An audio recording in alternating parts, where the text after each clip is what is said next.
Critical Blast, where pop culture gets blasted.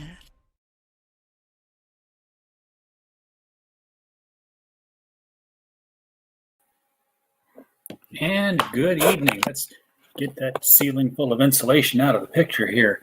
I'm RJ Carter, Senior Managing Editor here at criticalblast.com, and we are just kind of flying by the seat of our pants tonight.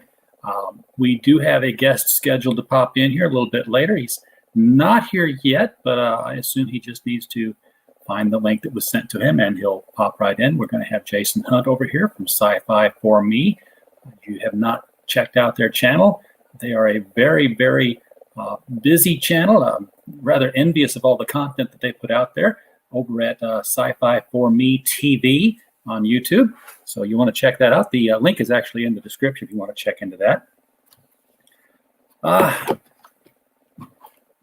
As for until they get here, they're celebrating their 100th episode, by the way, of Salacious Crumbs, which is their Star Wars podcast. They have podcasts for several different things. The Star Wars one has gone 100 episodes, so that's quite the achievement.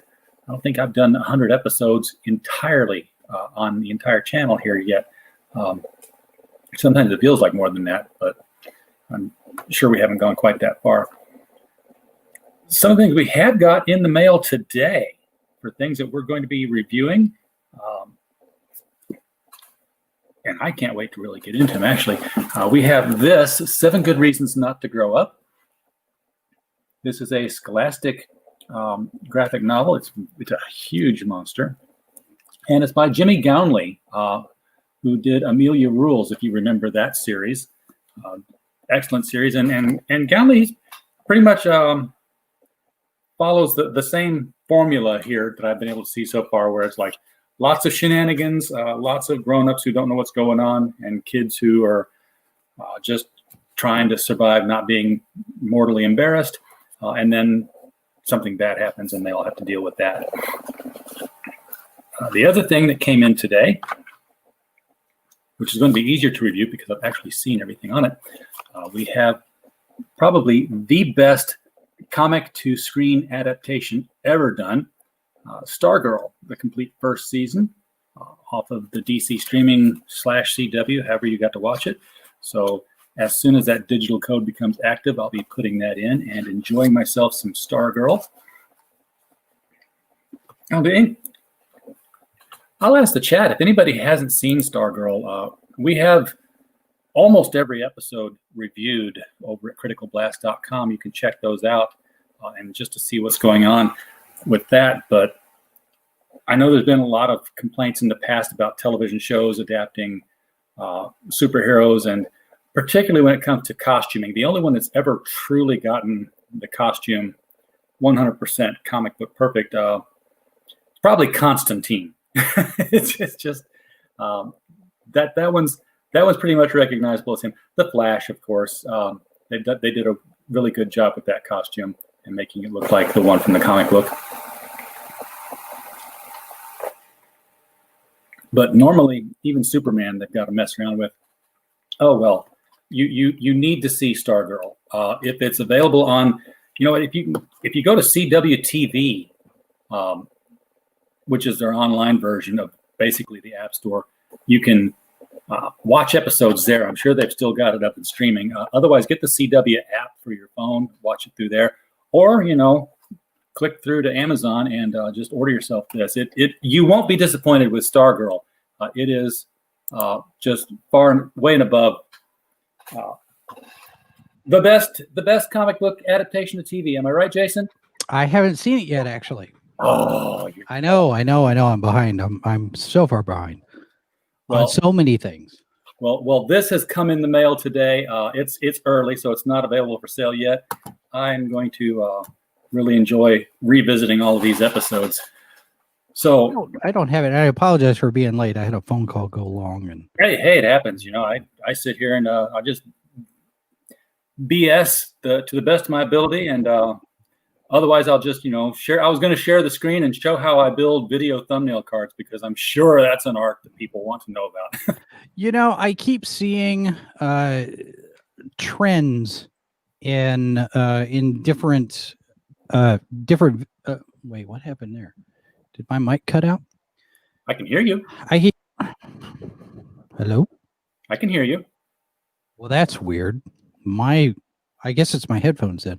I keep seeing trends in thumbnails where you look at something like Jeremy Hambley over the quartering, you look at Tim Pool, you look at some of the stuff that some of the Phantom Menace stuff does, and I've started doing it with Live from the Bunker, just having a big block of text on one side or the other, and the related images or whatnot. It seems that these YouTube thumbnails tend to follow design trends from channel to channel to channel, because as the algorithm changes and as people adjust to figuring out what gets people's attention, it seems like everybody starts doing the same thing, similar types of things. So it's really interesting to watch how thumbnails evolve over time.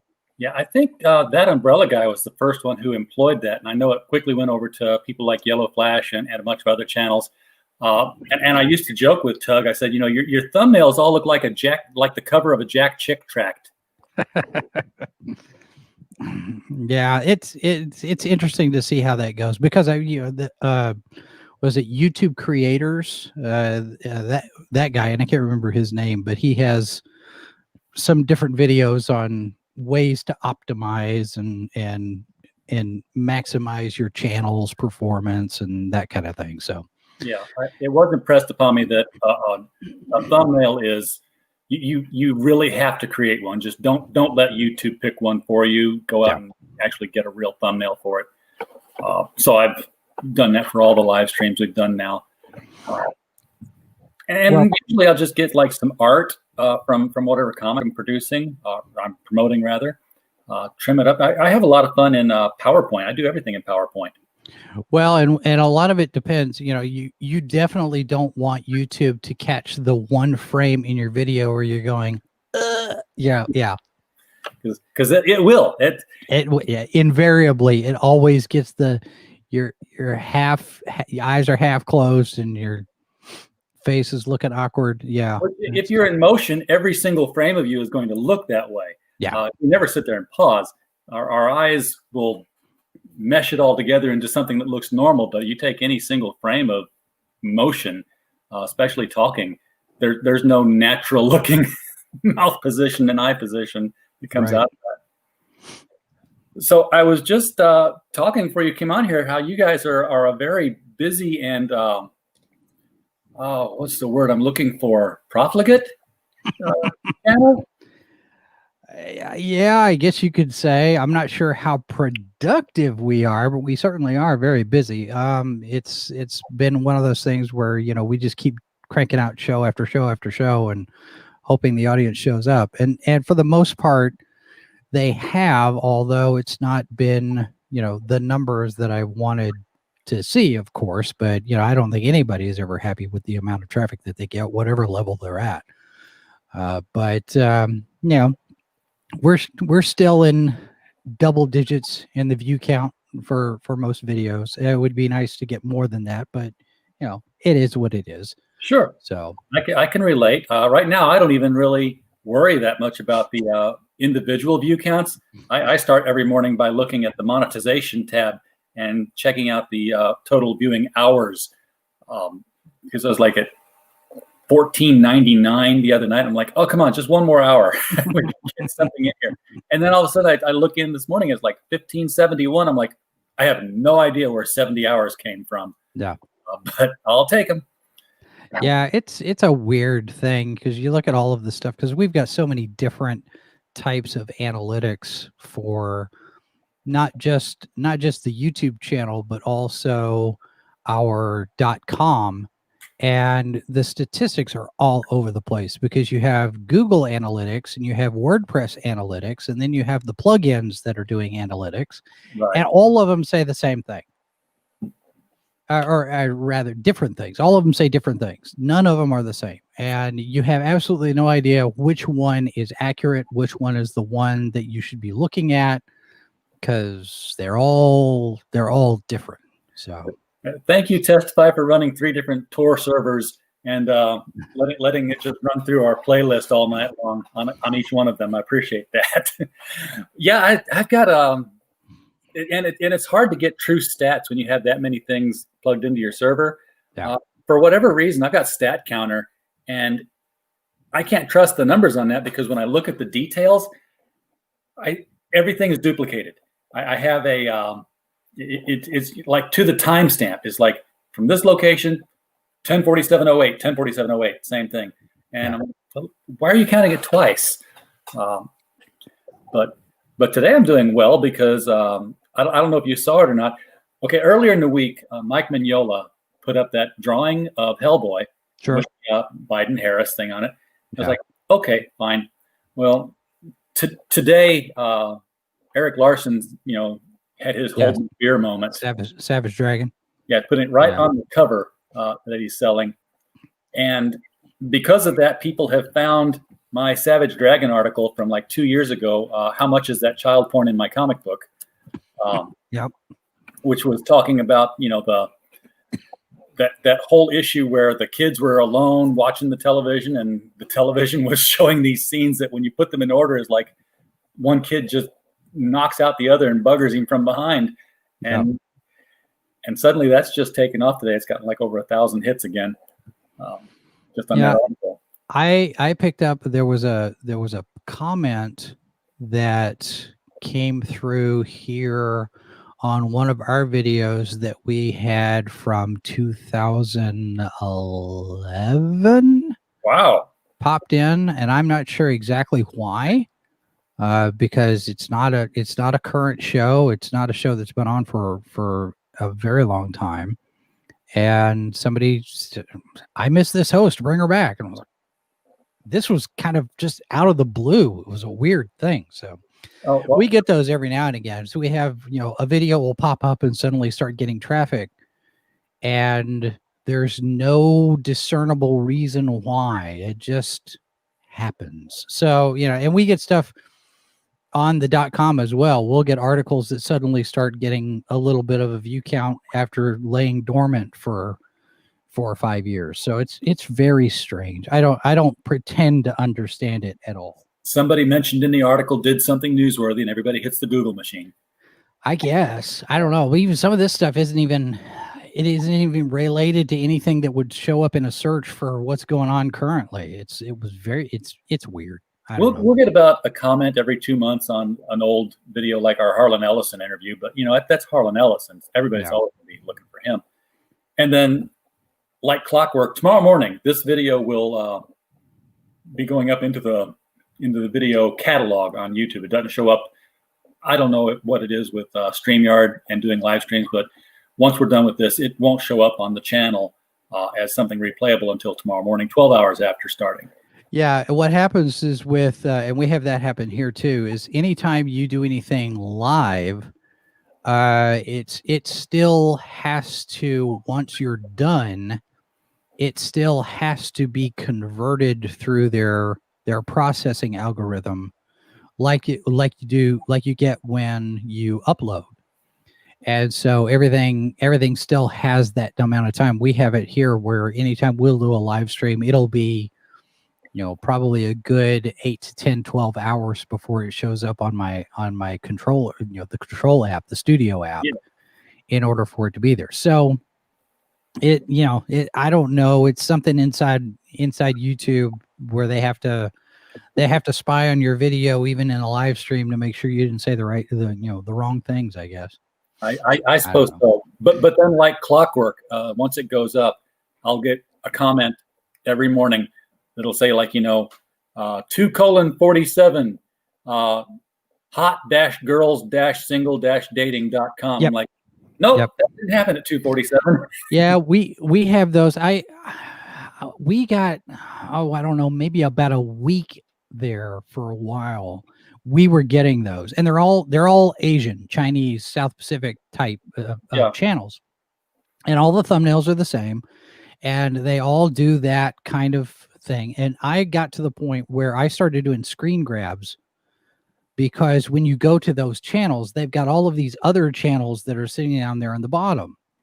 So I went in and I went to every single one of them and reported them as spam and blocked them. And that seems to have taken care of a bulk of it. We still get one every now and again, but they're not as frequent as they were a few weeks ago. I don't know. We suddenly just got started getting hit with all of them on everything. So yeah, it's been more frequent lately. Now some of the ones are just like the girl who's covering herself like this, and she said, "You're cute." I like those today because they make me feel good. As long as they're not linking to something, okay, fine. Come back sometime. Do us again. Put another comment. Help our stats out. Well, and one of the things that I figured out in investigating all of this and trying to figure out why they kept showing up, because I've got my channel set to hold all comments for review. It's a master setting for the entire channel. However, I discovered that each video by itself, when you go inside the more settings, each video has a comments setting. And some of those somehow had gotten switched to allow all comments. And instead of the master setting for the channel, that setting in the video was overriding the channel setting. Yeah. Which I would think it shouldn't do that. The channel setting should override the video settings. No, that's not how it works. Yeah, but the video was apparently, some certain videos somehow had gotten switched to allow all comments, and that was superseding the channel setting. So I had to go back through and change all of that as well, and that's helped us. That's helped too. But it's one of those things. It's a constant thing. If it's not one thing, it's another. You're always, it's like playing whack-a-mole, but there's no prize at the end. No, because they'll just make another site because the sites are cheap. Yep. So I am interested to see what's going to happen with this, with the Department of Justice and this chatter that we're seeing about Google, whether or not they're going to break them up like they did with AT&T, Southwestern Bell, so many years ago. I don't know if they can break up Google or not, and maybe YouTube becomes just its own independent entity again. I don't know. I don't know if that would. I don't know if it would help. It's only good for 10 years before they all come back together again, isn't it? Maybe. I don't know. The Paramount decision for movie theaters lasted a little bit longer than that. Yeah. But I don't know. This day and age, we might not even get a good 10 years out of it.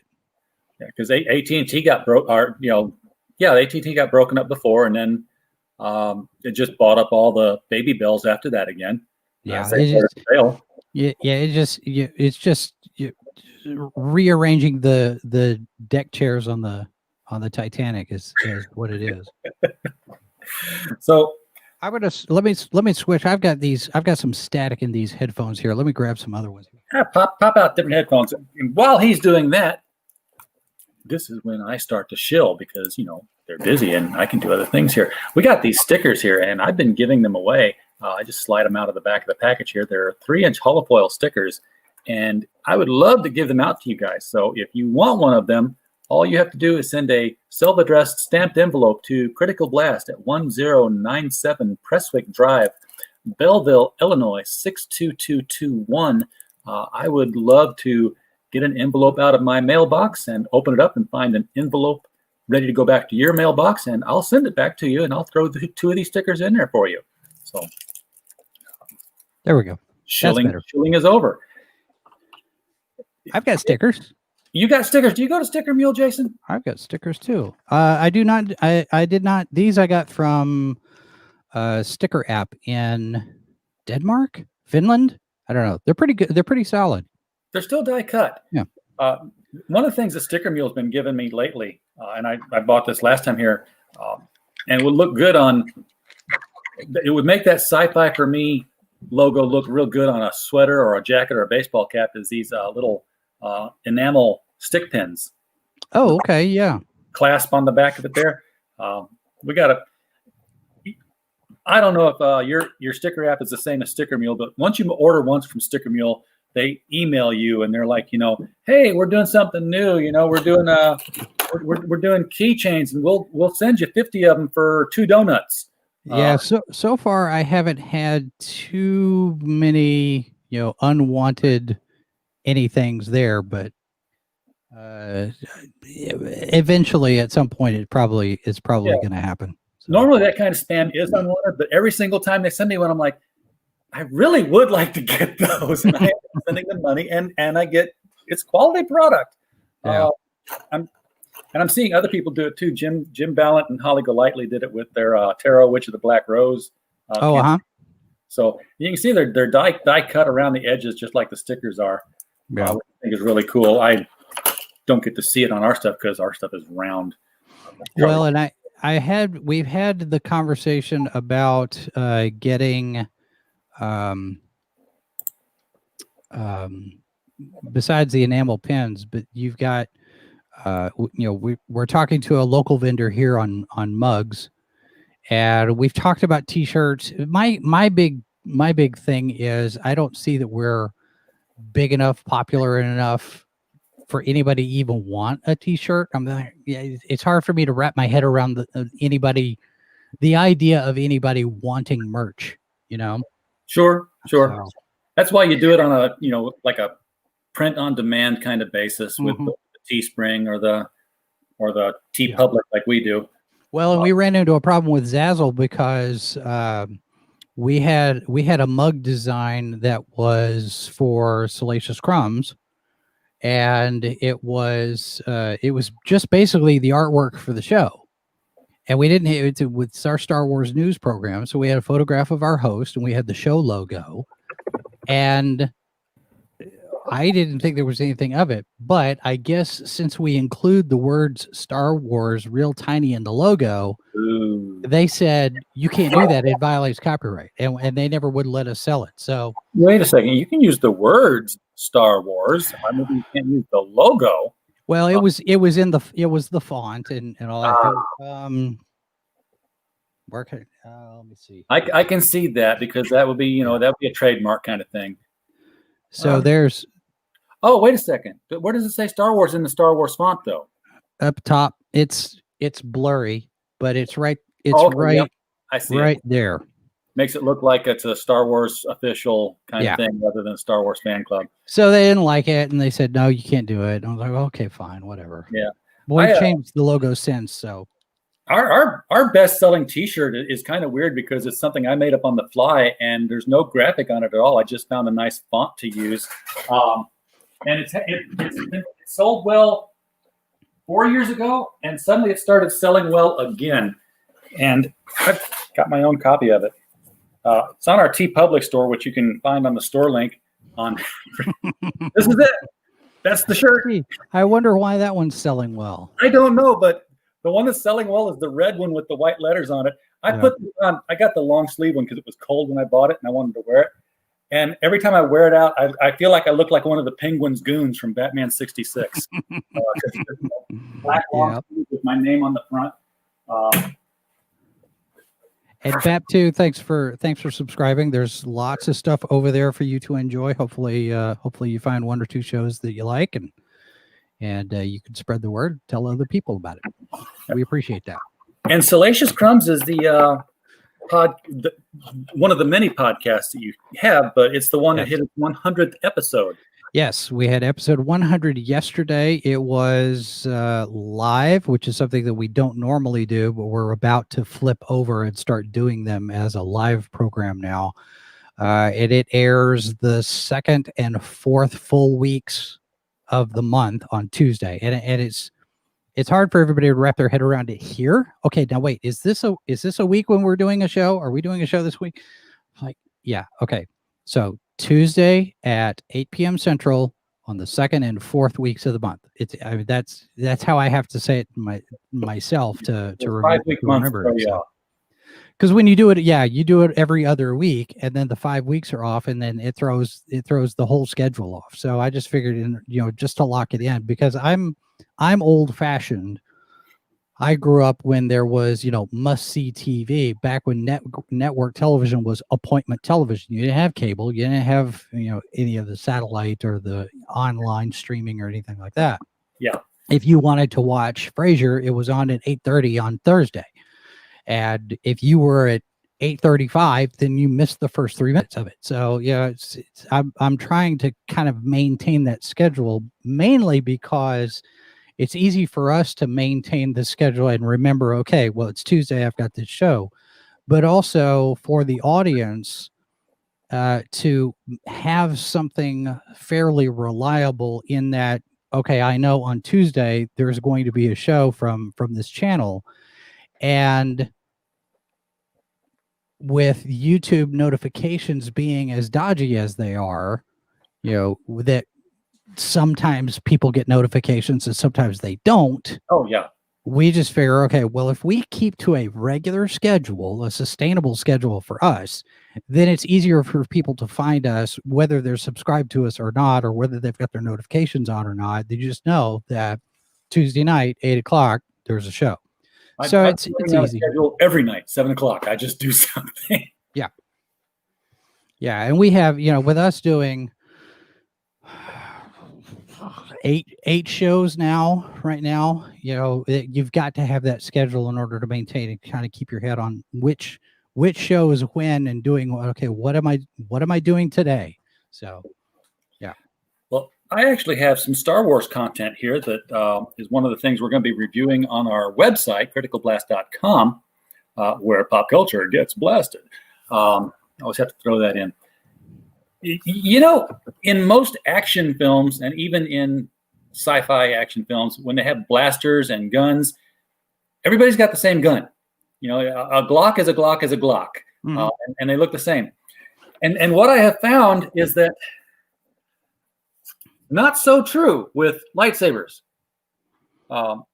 Every single lightsaber is unique to the person who wields it, and it's just everybody's lightsaber is in here, and it talks about their handle and their crystal, and then a lot of them are like, who's this one? Darth Maul's lightsaber. The double-handled one. Yeah, you get the close up on the hilt, and then a lot of them have this extra fold out thing here where you get to see the thing in action and lit up. I wouldn't have thought that a person could write a whole book about all the different lightsabers, but who did that? Is that one of Pablo's? This is from written by Daniel Wallace, lightsaber illustrations by Lukáš Liško. Okay, I don't know those names. And character illustrations by Ryan Vale. And this is from Disney Lucasfilms Productions. So, yep.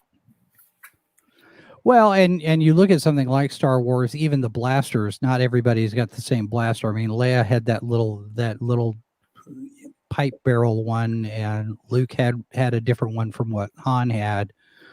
And really the only ones that had the same were the stormtroopers. All had the same stock rifle, but that kind of thing adds to the realisticism,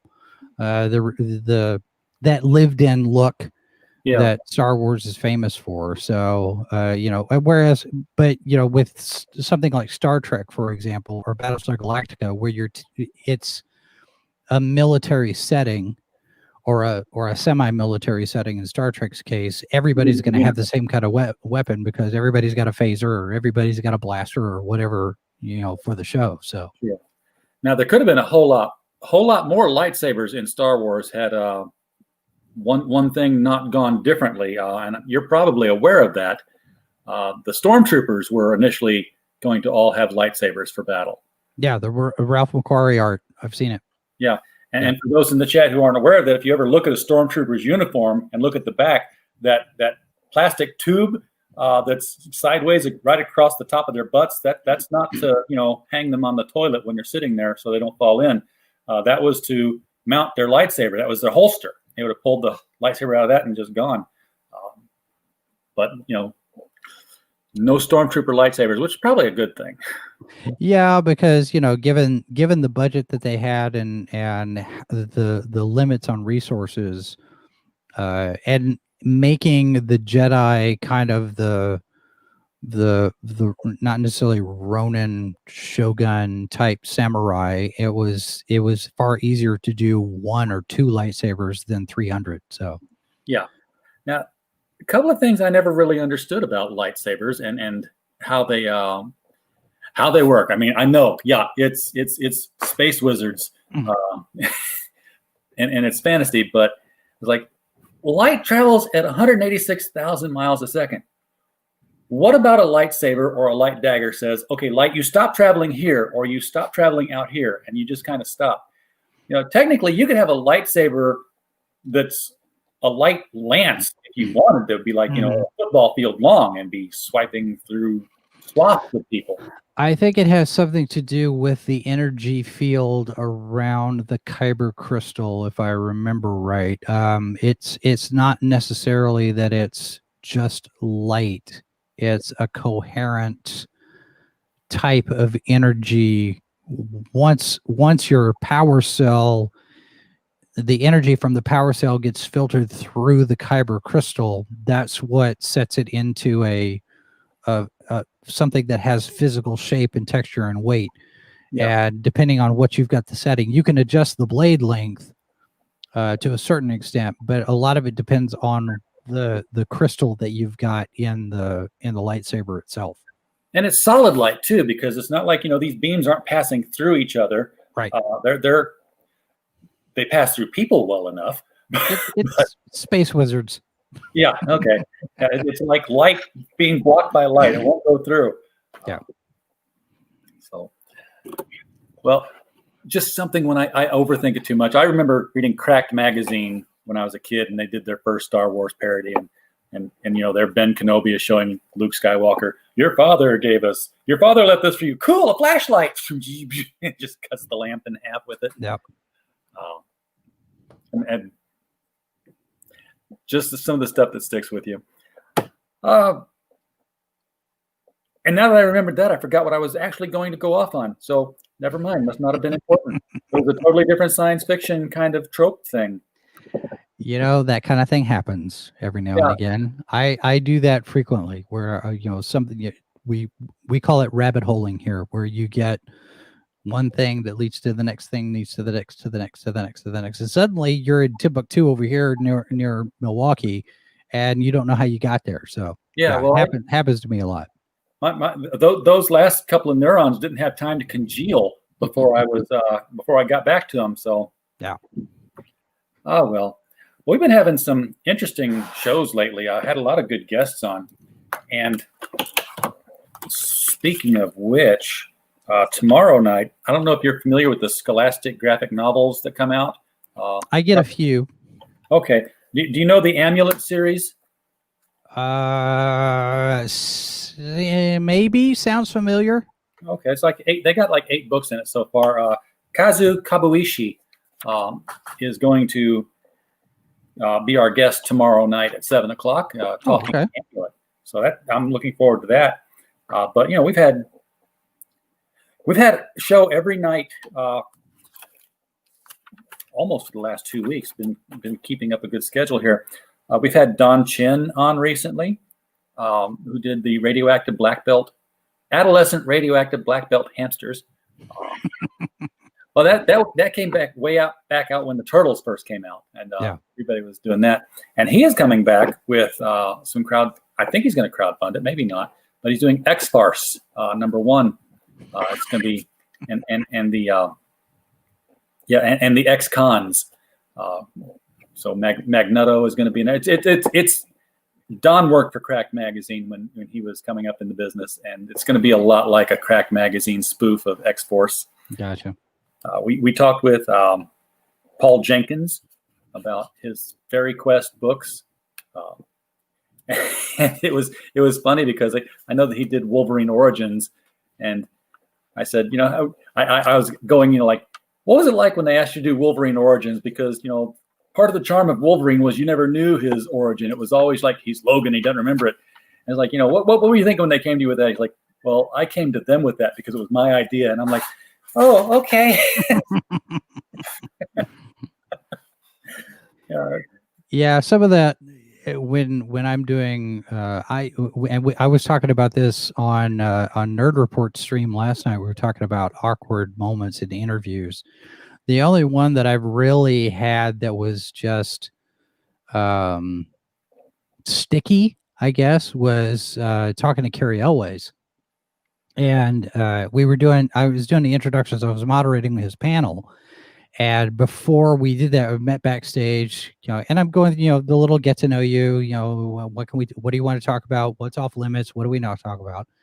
And he actually gave me a list of questions. And he said, when I start talking about this, you can ask me this. Because he wanted to talk, he's wanting to talk about his book about the Princess Bride that was out. Yeah. And it was the weirdest conversation as far as setting up an interview Q&A, because he's feeding me my lines. I'm like, I don't normally have somebody do this, but I'm going to play nice because I don't have time to argue with you. So we'll just do that. And yeah, other than that, though, I haven't really had any real terrible incidents where you ask a question and you kind of get the side eye of, why would you ask me that? I've been lucky. I have. And it's because I trusted the internet, and the internet betrayed me. Oh yeah. I had the opportunity to interview a Playboy model, of all people. Oh yes. This is going back a good 7 years for a totally different website. And she was married to a pop star, and was going through a divorce with him at one point. And I, checked the good old interwebs, and I said, oh, look, somebody divorced, this was a couple of years ago, went through solid, fine. So I asked her, it's like, so now that you're single again, is there, anybody special in your life? They didn't get divorced. Oh. Yeah, I have learned that Wikipedia and IMDb are not always reliable. Neither is the New York Times. Yeah, nothing is. So I generally tend to try to find things that are in more than one place, just to be on the safe side. But then I also, I look at other interviews that they've already done and see, the kind of things that they've talked about. And as things get mentioned in those, I'll make notes. Well, in this interview back here, you said da da da da.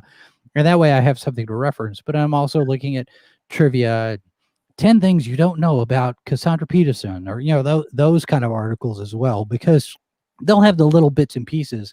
And I try to mix in questions that they don't get asked 1,000 times, and try to keep it fresh and keep them engaged in the conversation as well, because they've heard these questions all the time. Yeah. And so it's a way for me to kind of make it a little bit different for them, enough that it holds their attention and they get something out of it too. So they're able to talk about something other than what they always do. Well, fortunately for me, this was back when I was still doing phone interviews, recording them and transcribing them. I'm like, we're not even going to put that question in the interview transcript. My transcript looks perfect. Yeah. Yeah. Creative memory is a good thing, right? Editing. We all need editing. Yes. Some more than others. Yes. Yes. Live stream editing is needed. Another interview we got coming up, and it's way, way out in the future. It's like in the end of October. We're going to be talking with Jimmy Gownley. I don't know if you're familiar with Jimmy or not, but he did a series called Amelia Rules. And I can't recommend Amelia Rules enough to people, but I'm mad at him, and that's why I wanted to have him on the show. Because when the last Amelia Rules book came out, Amelia Rules is like a Peanuts kind of thing. And it's drawn much like this, because this is his new book coming out. So this is the style that Amelia Rules is drawn in. In fact, the blonde girl right over here. Yeah. Where are my fingers in the video? Her. Yeah. Her. It looks a lot like Amelia in Amelia Rules. They do all this crazy, off-the-wall, laugh-out-loud, funny stuff. There's like a superhero club on the street, and they put on towels, and they run around like crazy, and they fight the other kids in the other neighborhood who dress up like ninjas. Mm-hmm. And they play this game called Thank God You Were Still Open, where one of them is dared to run into a convenience store, buy 3 random objects, breathlessly go up to the counter, put them down, say, "Thank God you were still open," just to gauge the clerk's response. When he looks down and says, "What's the emergency that required a Snickers bar, some Q-tips, and a handkerchief?" Yeah. But after he would do all of that, he would set things up to where like 4/5 of the way through the book comes this punch in the gut you're not expecting when you turn the page. And then you're like glued for the rest of the book, like, why did you do this to me? Why did you torture me with this? But we talked about the future of Amelia Rules, the next books that were going to come out. And it went on like, oh yeah, it's going to be, we want to do this, we can do that. And that was the last book they did. And he never did another one. And I'm like, why did you not tell me this at the time, sir? So I've got him on the hook to talk about 7 good reasons not to grow up. And we will. And it's 280 pages. Graphic novel to read here. It's going to be a lot of fun. I'm looking forward to it. But I have ulterior motives.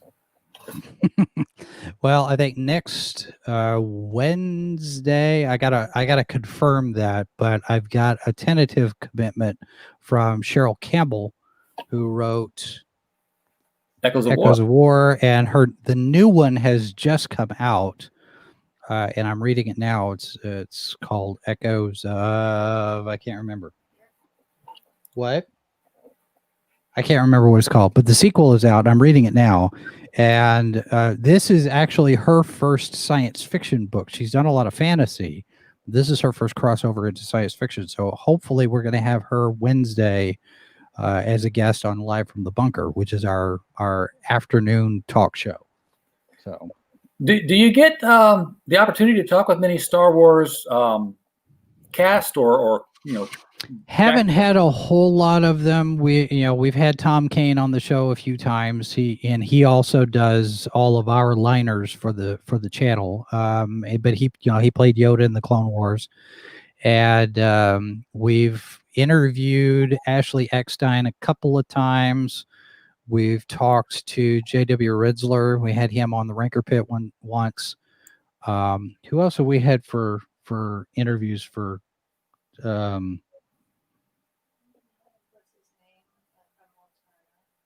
No. Star Wars. Oh, for Star Wars. Star Wars people. Oh, Midnight's Edge. Yeah, no, cast and crew. Star Wars. Actual Star Wars people. Oh. Yeah. Mrs. Boss is over here helping jog my memory. We've talked to there was somebody else I want to say, and I can't remember now who it was that we talked to. But I mean, we've interviewed a number of people. Oh, well, I mean, okay, I can go back. We've talked to Alan Dean Foster, who's done novelizations. Splinter of the Mind's Eye. We have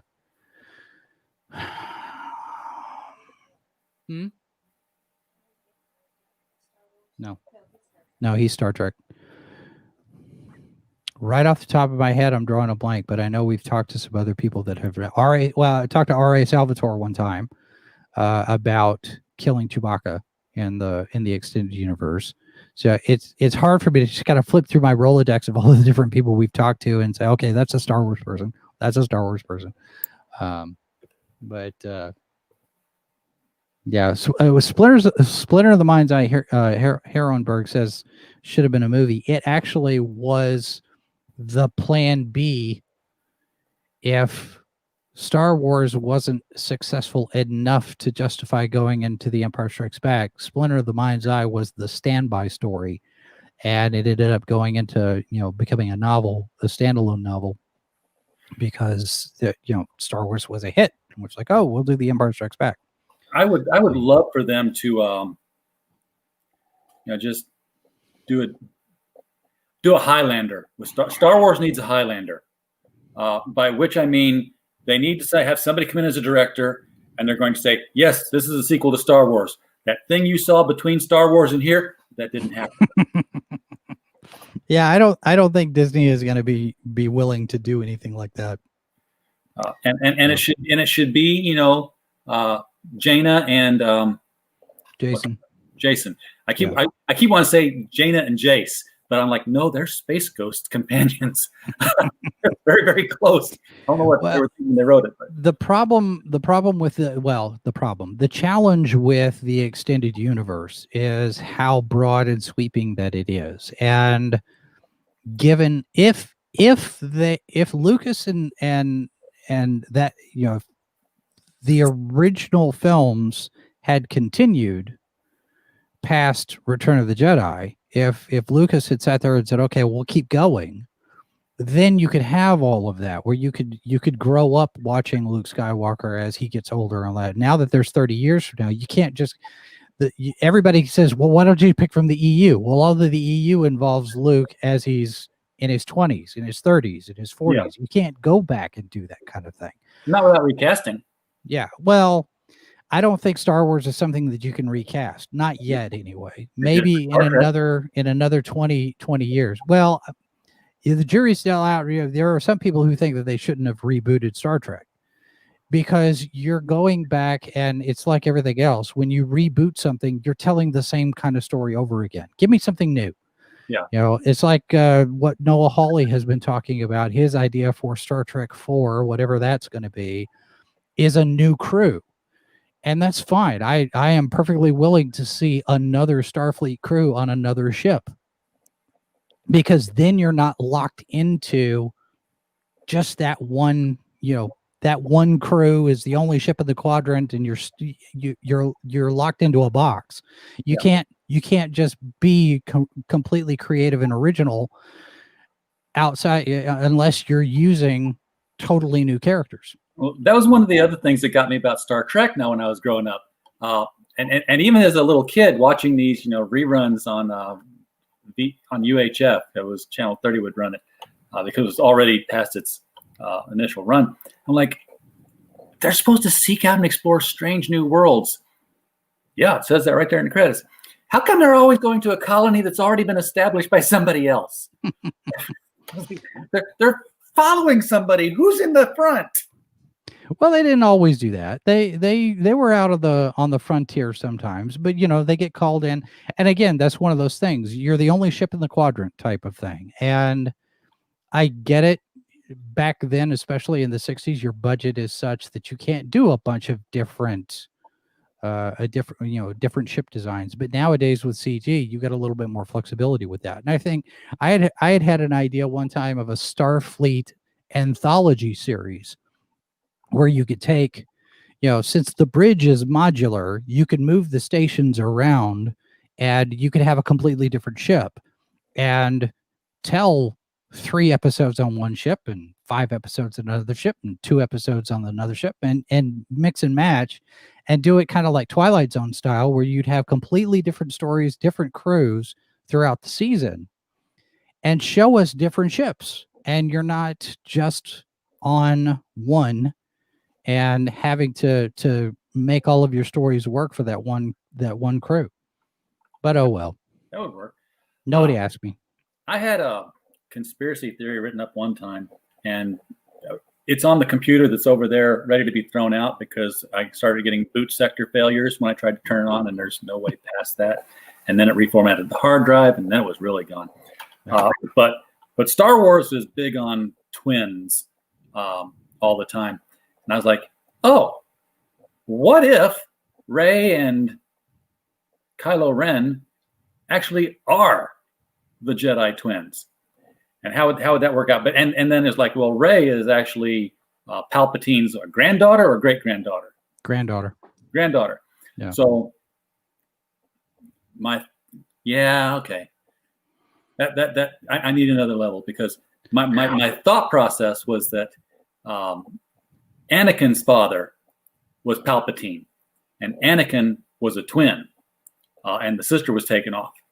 And then the sister became Han Solo's mother, and then Leia and Han had Jaina and Jason, Well, and there were a lot of people that were speculating when the Force Awakens came out, and we had Kylo Ren, and we had Rey, and Rey didn't know who she was, and we didn't know anything about her yet. There were a lot of people that were sitting there saying, "Wouldn't it be neat if Kylo Ren and Rey were essentially Jason and Jaina in a new form? What if Rey is the missing twin of Ben, and they're both, Leia and Han's kids?" But it didn't work out that way. Oh well. Yeah, and it would have made it a lot creepier. It would have made Raylo a lot creepier. Oh yeah, it definitely would have done that. Well, it might have even short circuited a lot of that if you had gotten that, because the Raylo crowd, they're a little creepy. Not to put too fine a point on it, but yeah, they I don't think they're all playing with a full deck. Well, and remember, I don't know if were you around when Star Wars came out in theaters? Oh yeah. Okay, yeah. So we're ancient, both of us. We had a good 1.5 to 2 years of not knowing that Luke and Leia were brother and sister. So, well, and I'll even allow for the notion that Lucas probably didn't know that going into Empire Strikes Back either, because when Leia kisses Luke on Hoth, in retrospect, it's kind of a little squicky, but nobody knows at the time that they're related. And I think the idea of the dyad, the idea of the twins, might have come in a little bit later, but I couldn't swear to that. I'm not sure, because there's so much of the lore and the story that's told of how it all came to be, and then you have the actual reality of how it all came to be, and they don't always line up. So are you saying that George Lucas might have been making stuff up as he went along? that he didn't have a Frank Herbert desk of piles of notes? Well, now he had, because he had written, because I saw interviews with him with Leonard Maltin when they did the special editions. He had all of that backstory written, and the Journal of the Wills and all that other stuff, and you go even back further to the Star Killer stuff. All of that was there. The DNA of it was there. It's just the details changed as he actually gets into the movies, because the Death Star wasn't supposed to show up till the third movie. But he sat there and said, well, if all I get is the first movie, I got to have something here. So he put the Death Star in the first one, and now he's got to have something for the third one. So let's just make another Death Star, only bigger. Yeah. Same for the Wookiees. The Wookiees were supposed to be the Ewoks. Yeah, the Ewoks. Let me flip that around. The Ewoks were supposed to be the Wookiees, but again, Lucas is like, well, if I only have the one, I really want to see a Wookiee. So he made a Wookiee the co-pilot, which means now he's smart and intelligent creature instead of these primitives in the forest. And so he said, we'll just cut the Wookiees in half and call them Ewoks. And that's what he did. There's a lot of cute little critters running around in the Star Wars universe. And I never thought that Yoda's race would be one of them. But, but quote unquote, Baby Yoda has really been something. I don't know that they expected the Mandalorian to take off with that, or if that was, planned, because they didn't have pre-marketing ready for it as far as the action figures and the dolls went, but now they do. Well, part of that was they didn't want to spoil the surprise. There was a plan, as I understand it. There was a plan for merchandise, but they didn't roll any of it out ahead of the show hitting, because they didn't want to spoil the child showing up. They didn't want that getting out before the show was live and people could watch it. And you see some of the smarts about that, because Wonder Woman 1984 is an example. 2 months ago, I think, you had some of the marketing, the merch, Yeah. You know, the Doritos bags and the soda cans and all of the different tie-in merchandise that was supposed to hit the same time the movie comes out. Well, now all here you've got all this Wonder Woman stuff that's out, but we've got no movie. Right. And nobody's got any control over it, of course, but it's that same kind of thing with the Baby Yoda merch. If all of that stuff had come out ahead of time, then would The Mandalorian have been as popular, as successful? I don't know. I think the surprise, that aha factor, that discovery, I think is what really sold people into going to I want to see the next episode. What happens next? Yeah. And it's not really the soda and the Doritos that spoil anything, because it's just Wonder Woman in her costume, which we've seen. Right. But what really spoils stuff is the Barbie dolls and the Lego sets. Lego sets more than anything will spoil a movie. And sometimes Funko Pops. You get all these different things that are tied in, but all of it's timed, and then you have to back time it to allow for enough time for distribution and manufacture and design and all this stuff. So by the time you get to the point where the movie comes out, your machine has been rolling for so long. It's just like when the novelization of something comes out. They have to. Has had its novelization too. Yeah, so you have somebody who's working on that book well before they ever finish shooting the movie, and sometimes they're working on an early draft of the script, and the novel doesn't always line up with the movie. Star Trek 2, Star Trek 3 are good examples of that. Vonda McIntyre working from an early script, so there's stuff in there that aren't in the movies, or scenes are in a different sequence and different order. That kind of thing happens all the time, because you end up doing something on set and it changes whatever is in the script. Now, is there something, getting back to Star Wars, is there something about Yoda's race? I seem to recall hearing that there aren't any of them. There's Yoda, and then there's nothing. So they can only one at a time or something? Or? Lucas has been very cards close to the vest when it comes to Yoda's people. We've seen Yaddle, who was another Jedi Master in one of the prequel movies, and then you have the child. But Yoda's people don't even have a home planet that we know of. They don't have a name for their species. We don't know anything about them because Lucas won't tell anybody about any of it. So what little there is, I would imagine that Dave Filoni probably had to pry from George Lucas's cold hands. Give me at least this much so we can do something with this. So I don't know. It's going to be interesting to see how much gets revealed, because that's been one of those really, really, really deep, dark secrets that Lucas has kept to himself all this time. So maybe there'll be a good story come out of it. Before I let you go here, and we're getting ready to pop off. We've been on for an hour. While we're on the topic of The Mandalorian, what do you foresee? Because you're more on top of that particular fan base than I am. What do you foresee for season 2 and Gina Carano's character specifically in that? Given all the internet brouhaha that's come up around her, and I don't think anything's going to happen from that as a consequence for her. I think there's more to be concerned about as it relates to Pedro Pascal's involvement than Gina Carano's. I mean, with the rumors that we're hearing now, Grace Randolph had broken the story that he had been difficult. He had gone over the heads of Favreau and Filoni to the Lucasfilm head office to basically plead his case that he wanted to do more scenes with the helmet off so people could see his face. And apparently that has turned into a thing.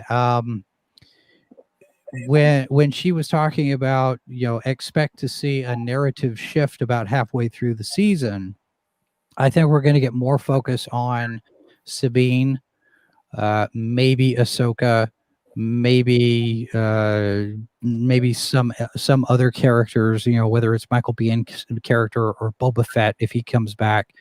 because we know that Tamara Morrison is back. We don't know if he's playing Boba Fett or he's playing Captain Rex, although there is his talent agency has him listed as Boba Fett in his credits in his CV online at his agency. Okay. So we're taking that a little bit, 90% confirmation that he's playing Boba Fett in some way, shape, or form, whether it's flashback or he survived or something. But then you've also got the possibility that he could be playing Rex. If Ahsoka's going to be back, then maybe she's hooked up with Rex at this point and he shows up. Either way, you still got Tamara Morrison playing a clone.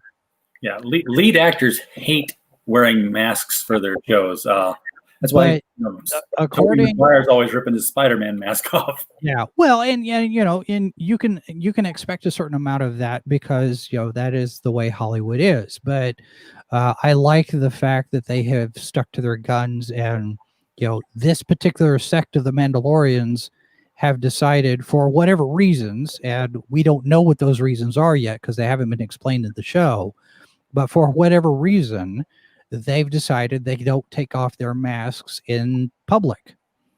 Whether that's shame at losing the war or the fact that they don't have a home planet anymore and they're out on... I want to get COVID. Well, yeah, it could be that too. But, as long as we get some kind of an in-show explanation why this particular group of Mandalorians holds to that idea, then everything's fine. But, with him saying, I want to take the mask off, according to Doomcock, he went to George Lucas to plead his case, basically try to get Lucas to convince Favreau and Filoni to let him take the helmet off. And when that didn't work, rumor has it, he started getting difficult and actually would start pulling the helmet off in the middle of the scenes at random. Oh. And that's when they told him to leave. So Grace says she's got two different independent sources telling her what's been going on. She doesn't get into the details about what happened with Pascal. Doomcock checked with his sources after Grace broke her story.